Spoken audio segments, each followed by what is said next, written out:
What's going on? So, a couple things. Just finished watching. This is going to be my video on uh, reviewing last night's episode. So I'm going to start this series off just right after watching it, just going through my thoughts, just kind of laying them out.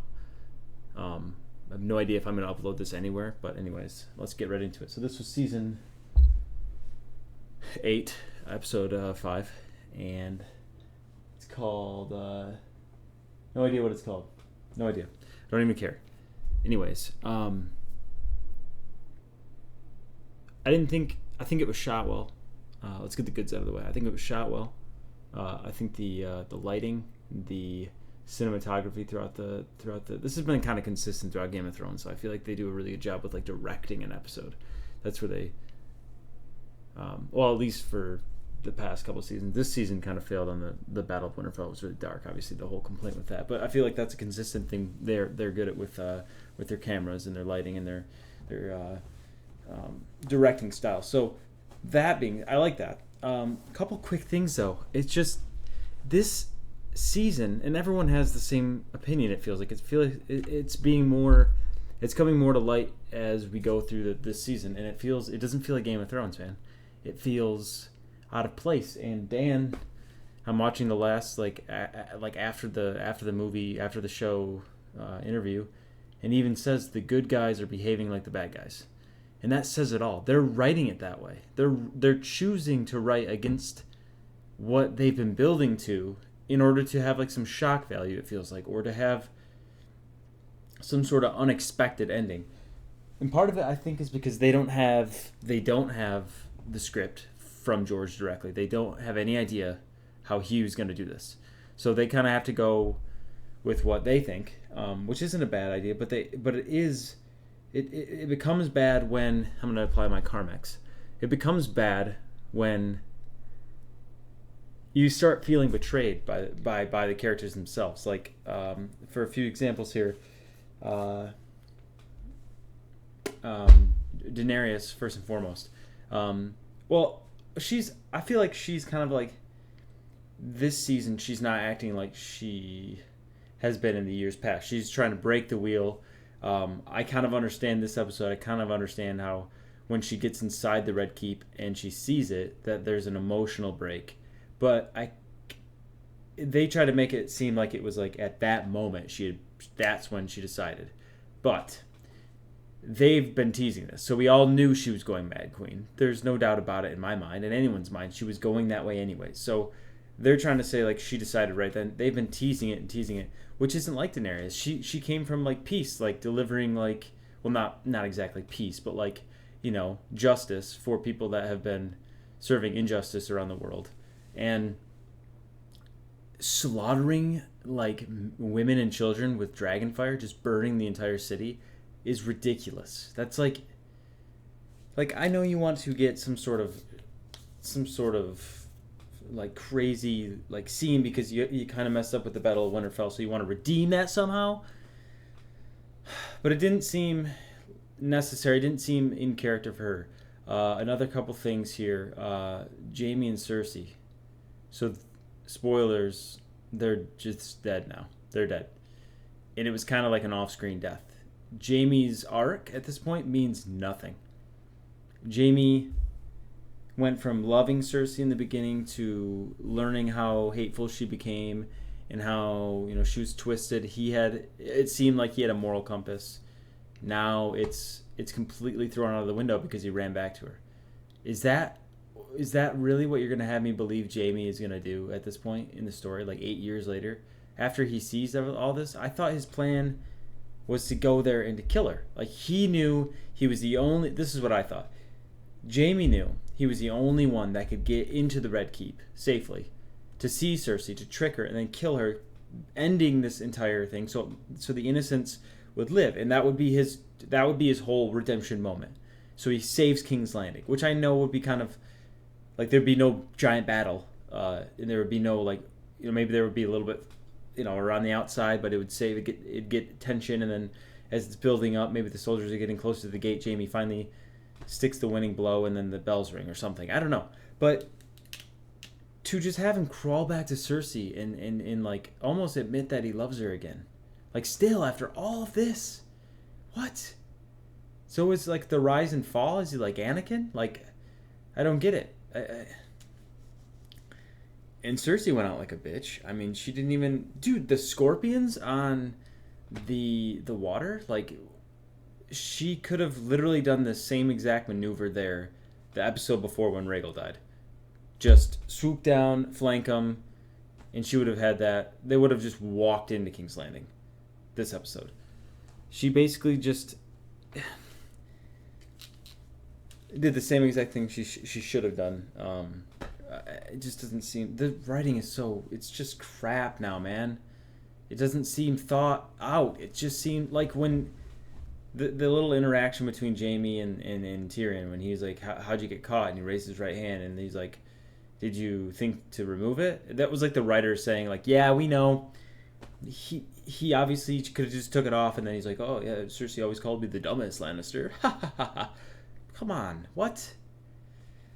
Dude, like, that's not even needed. Like, why even have the scene of, like, just to have Jaime and Tyrion redemption? We've had that for 2 seasons now. It's just like a... I don't know. I still have no idea why they decided to shorten these seasons, but lengthen the episodes, costing more money.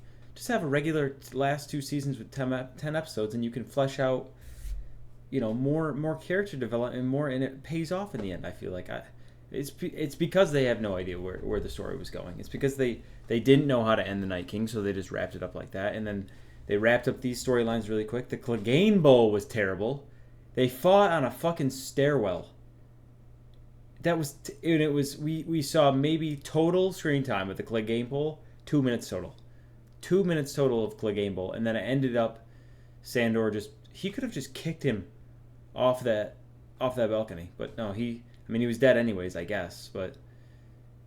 It was kind of anticlimactic there. So Arya is going to have to kill Dany. Or Jon is. It's probably going to be Jon. Bran's storyline completely over. It makes no sense. The entire buildup of Bran, dude. George has such a better idea for Bran in his head.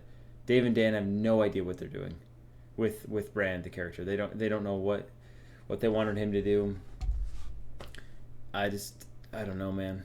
It's like it's still Game of Thrones to me, but it's not. It feels like this whole last season is just like a weirdly written fan fiction it's like an alternate universe of what's happening, like a Bran memory, like a Bran vision.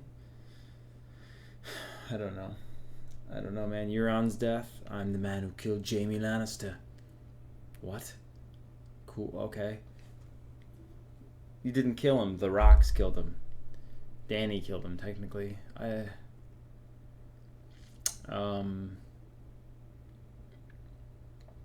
Yeah.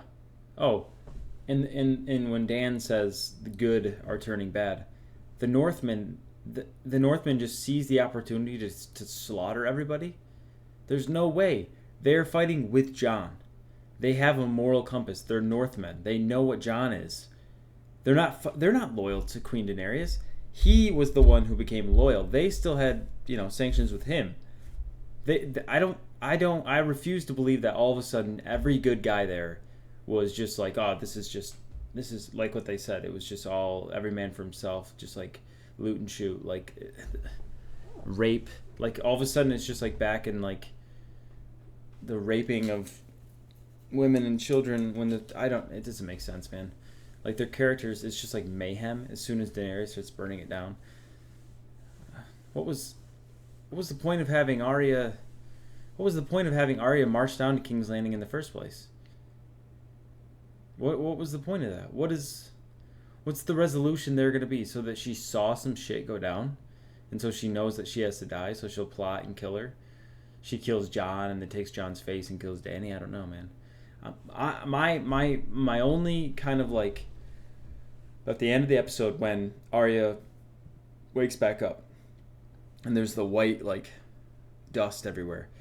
I'm kind of thinking that when Daenerys had that vision in season 2 or 3, that wasn't snow on the Red Keep. I think it was ash. I don't know if that's been a thing, but it seems like that's kind of what they're going for. That the whole city was covered in ash. Bran's vision came through. We saw the dragon shadow, so we know that's the thing. But damn, man, Bran, I was looking forward to that storyline way more. See, this whole battle with Cersei wasn't epic, man. They saved this till after the Night King, the one true enemy. They saved it for the last episode, for the last battle of the season, the last battle of the show. And it was a slaughterhouse. A slaughterhouse, I say. That's all it was. It was a slaughter. They walked in. There was no fight. Like, Cersei lost in 10 minutes. The battle was over. The first, as soon as Daenerys broke the Iron Fleet and came roaring through the city gates, it was over. So why have this episode? Why not just do that the first half of this season, and then have the Night King come south, all the way south, and then you have, because you know that you're going to take King's Landing. Tyrion said straight up, the city will fall with one dragon and a fourth of their army. So you want to march south. This is what I would do.